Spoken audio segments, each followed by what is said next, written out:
The program on this tape is numbered A303/5, and it's part of the Open University course, The Problems of Philosophy.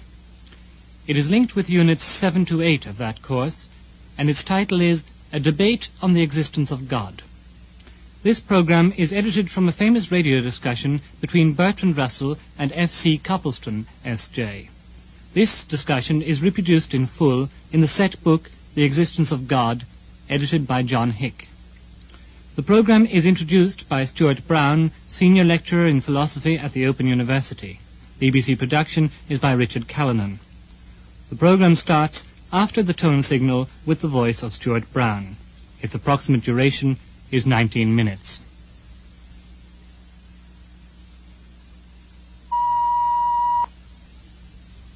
In 1948, the BBC broadcast a debate between Bertrand Russell and F.C. Copleston concerning the existence of God.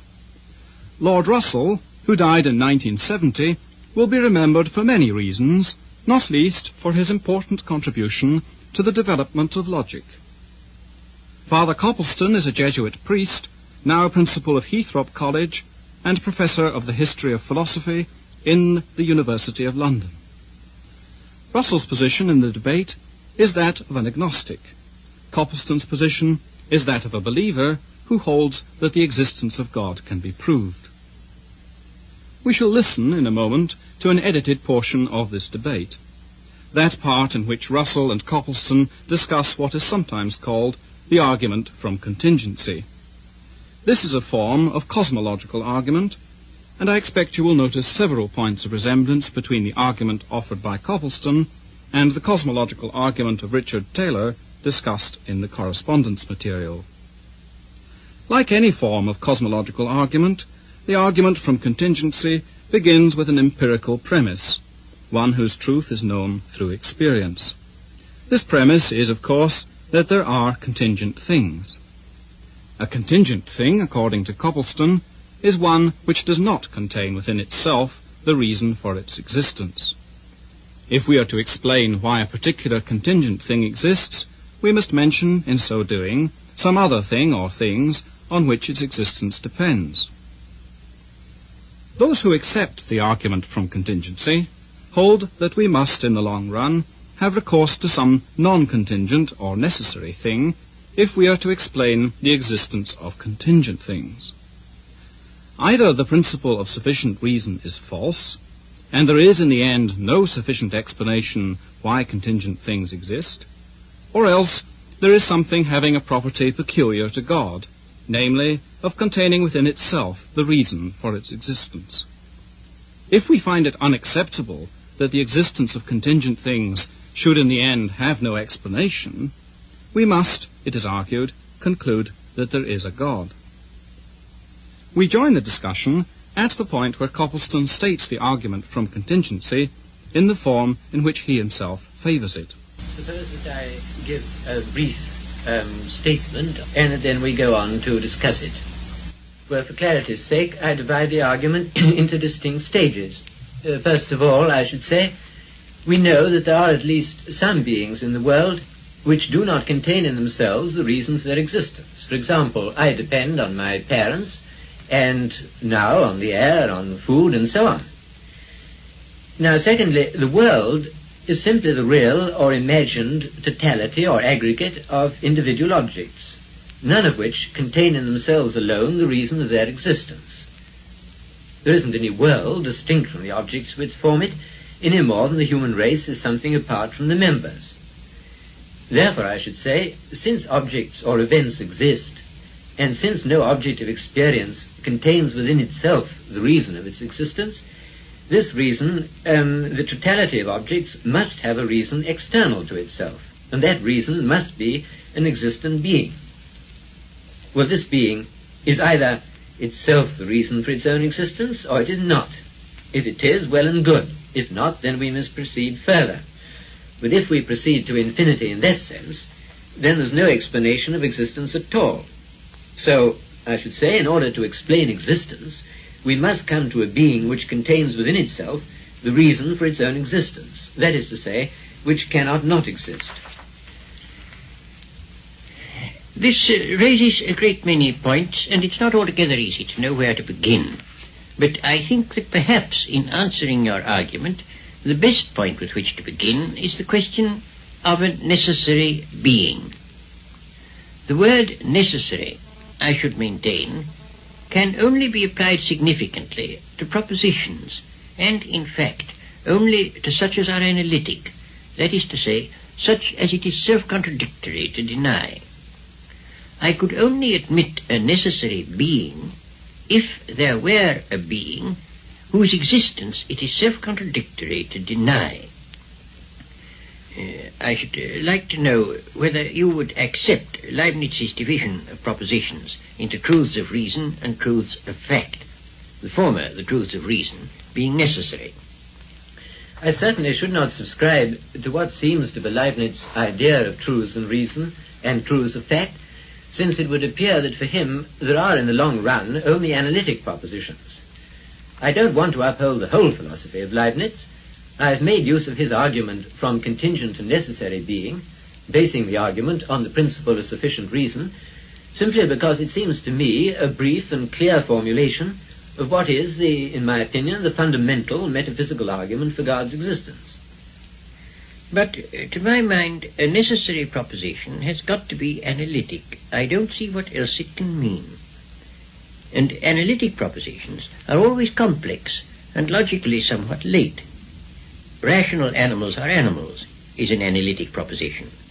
But a proposition such as this is an animal can never be analytic. Well, in fact, all the propositions that can be analytic are somewhat late in the build-up of propositions. Take the proposition, if there is a contingent being, then there is a necessary being. I consider that that proposition, hypothetically expressed, is a necessary proposition. If you are going to call every necessary proposition an analytic proposition, then in order to avoid a dispute in terminology, I will agree to call it analytic, though I don't consider it a tautological proposition. But the proposition is a necessary proposition only on the supposition that there is a contingent being. That there is a contingent being actually existing has to be discovered by experience.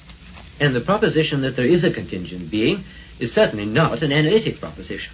Though once you know, I should maintain, that there is a contingent being, it follows of necessity that there is a necessary being. The difficulty of this argument is that I don't admit the idea of a necessary being, and I don't admit that there is any particular meaning in calling other beings contingent. These phrases don't, for me, have a significance, except within a logic that I reject. A contingent being is a being which has not in itself the complete reason for its existence. That's what I mean by a contingent being. You know as well as I do that the existence of neither of us can be explained without reference to something or somebody outside us, our parents, for example. The necessary being, on the other hand, means a being that must and cannot not exist. You may say that there is no such being, but you will find it hard to convince me that you do not understand the terms I am using. If you do not understand them, then how can you be entitled to say that such a being does not exist, if that is what you do say? Well, I will say that what you have been saying brings us back, it seems to me, to the ontological argument that there is a being whose essence involves existence, so that his existence is analytic.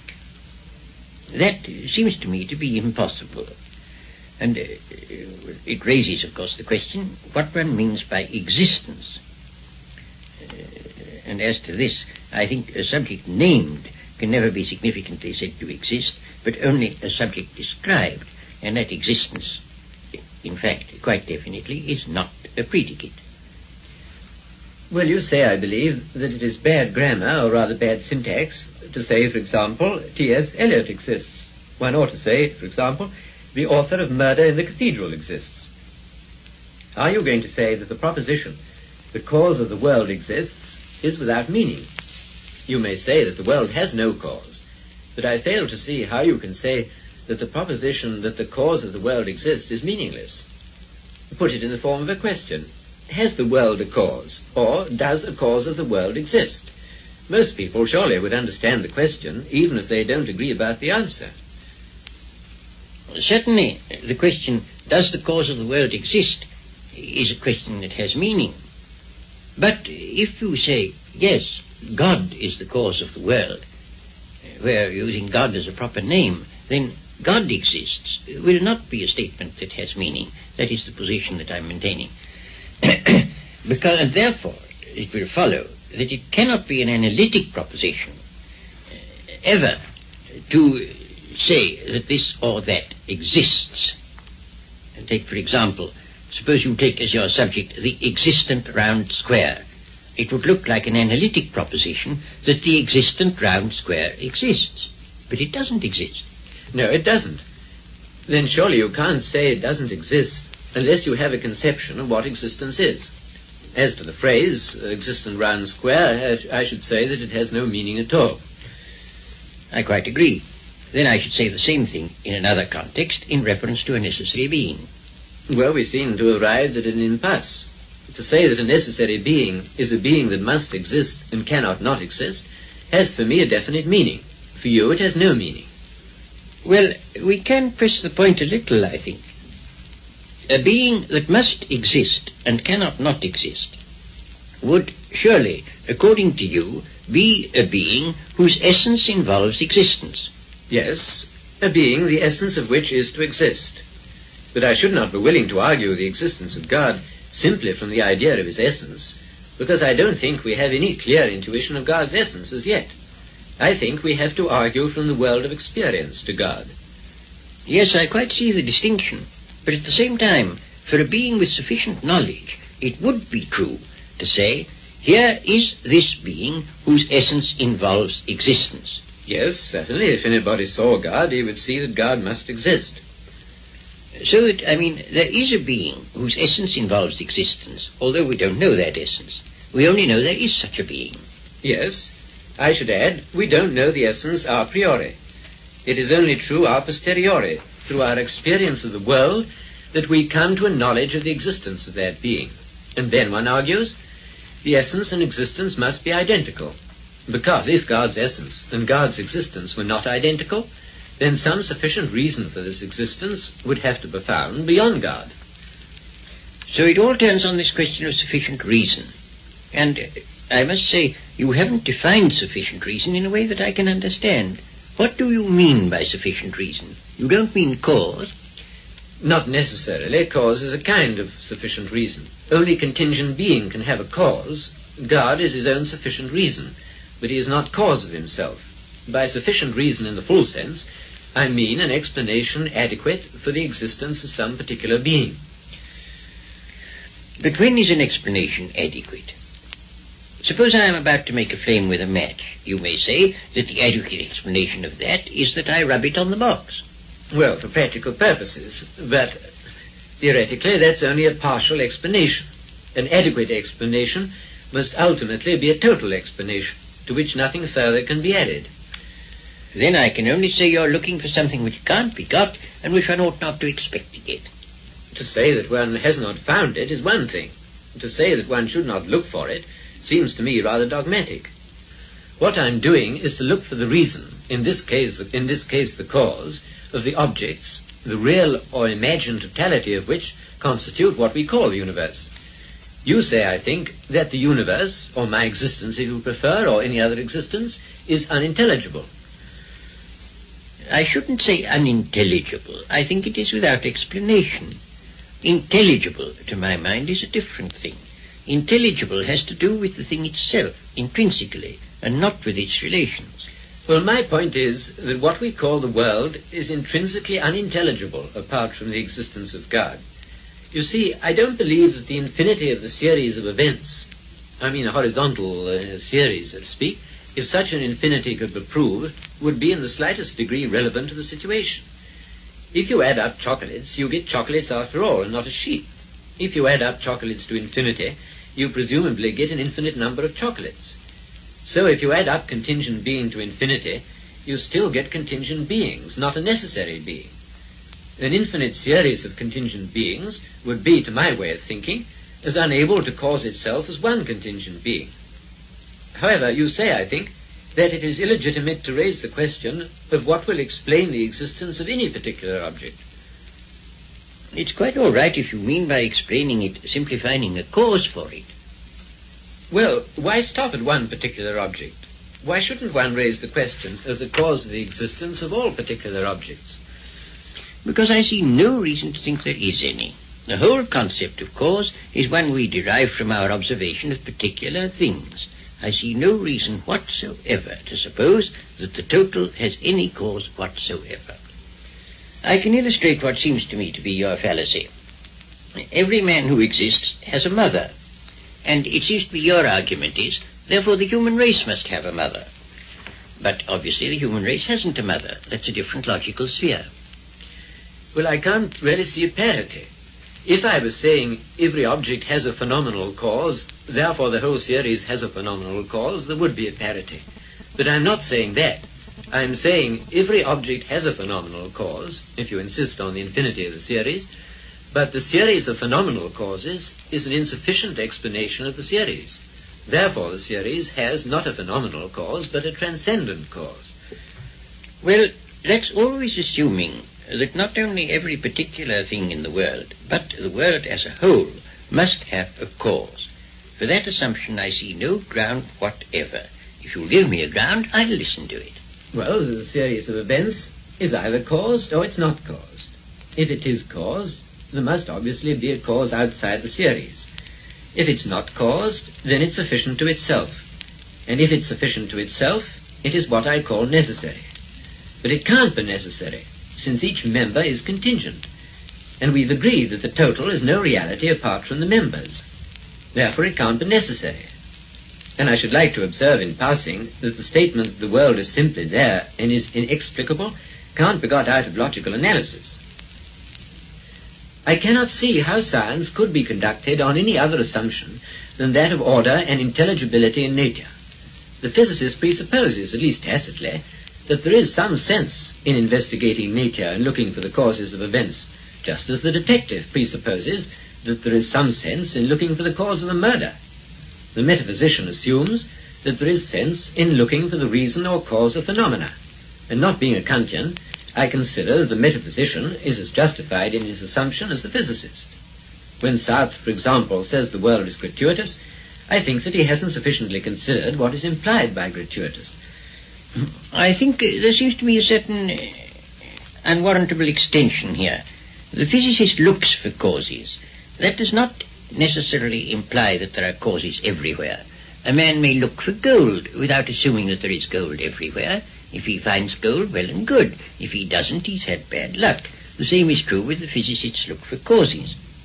As for Sartre, I don't profess to know what he means, and I shouldn't like to be thought to interpret him. But for my part, I do think the notion of the world having an explanation is a mistake. I don't see why one should expect it to have. Your general point, then, Lord Russell, is that it's illegitimate even to ask the question of the cause of the world. Yes, that's my position. Well, if it's a question that for you has no meaning, it's of course very difficult to discuss it, isn't it? Yes, it is very difficult. What do you say? Shall we pass on to some other issue? Let's. Well, perhaps I might say a word about religious experience.